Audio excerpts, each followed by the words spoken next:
Drawing a cute sloth like this is much easier than it looks. Let's do it step by step. We're going to draw the sloth right in the middle of the page. So let's start with this circular shape. Notice it's a little flatter on the top and bottom, a little wider on the sides. Now, take note of the distance between the top and the bottom of the head. Let's go down 2 more of those distances. To draw the back, we just start with a curved line and follow it all the way up to the circle. Now let's draw the arm. Follow the bottom of the circle and keep extending that line. About here, you're going to wrap it around and come down. See that you stop the arm in line with the head, and then start going up the other way. Now for the back leg, start with a line going up and go out and around. All that's left is to connect it to the back.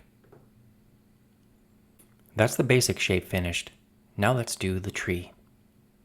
Draw a straight line here and carry it through all the way to the bottom of your page. And the same thing up here. Extend it all the way to the top of the page. For the other side of the tree, draw one straight line above the head and follow that line through on the bottom side. We're going to put in the sloth's other arm now, well, really just the hand. So erase part of your tree and draw the first claw. It's kind of like a banana shape. Let's go for another claw and a third. To finish off the hand, we're just going to bring a line down to there. I erased a little too much of the tree, so I'll just put that back in right now. Let's turn our attention to the details of the face now. Start with a happy smile. Not too far above the mouth, draw a large nose. It's basically a circle.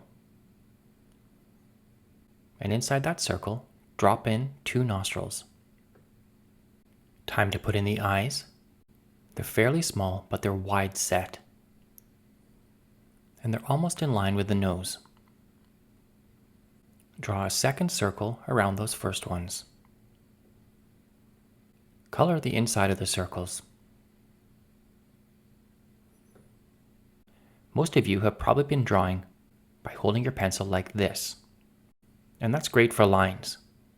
But now we're going to do some shading. So hold your pencil with all 4 fingers on one side and your thumb underneath, like this. This way of holding the pencil brings the angle of the pencil down so that you can use the side of your pencil, not just the tip. Lightly color in around the nose and the mouth. And you can make the actual nose a little bit darker. Let's put in the mask of the sloth. It's a shape that looks like a backwards 9. And color that in. We do the same thing on the other side. We're going to move to the hair, but before we do that, we're going to put down a basic layer.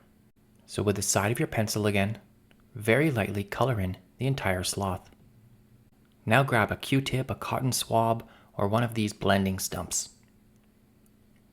And blend in all of that pencil. The blending doesn't have to be really smooth. In fact, you can do it in the direction of the hair. Blend the whole thing in, and then grab your pencil. Now we're ready for the hair. Sloths are covered in long, thick hair, so make sure your pencil strokes reflect that. It's really important that the lines of the hair follow the actual lines of a sloth. And that means the arm hair all points toward the elbow, and the body hair points down, except around the stomach. That's going to be more pointing to the side. The hair on the upper thigh here will point to the side. Take note that the hair on the head is much shorter than the hair on the body. Now we'll make our drawing a little more three-dimensional by darkening the area on the bottom of the arm and the bottom of the leg. Time to add some details in the trees. You can add little specks just all around. And now let's shade our tree. Start with a shadow right under the leg, and then shade the tree on the sides. Don't shade the middle of the tree. Drop in that shadow under the arm too, and continue the top of the tree. You can do any last touch-ups, and then congratulate yourself. You just drew a realistic sloth. If you got value from this content, please do leave me a like, a comment, anything to help out the channel. And I'll see you in the next one.